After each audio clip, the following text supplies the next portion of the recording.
qabsiisee fudhate namni waan qabsiisuun qabne yoom yaadate beekaati moo nageenya waan rabbiin dubbate yaa nama maallaqa ribaali geeffate rabbii wajji waraana walitti banate jecha kiyyaa miti quraana dubbate eenyu akka injifate walummaan ilaallaa nasriidhaan nu milkeessi karaan keetu caalaa. Yaanni nama garii waan nama ajabu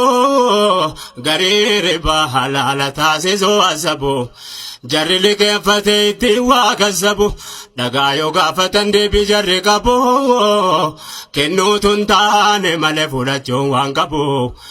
akkas jedhuun dhagahe waan nama ajabu kennuun akka hin taane garuu quba qabu fudhachuun akka ta'u daliila maal qabu jechi kun kan seerri islaamaa ittiin cabu.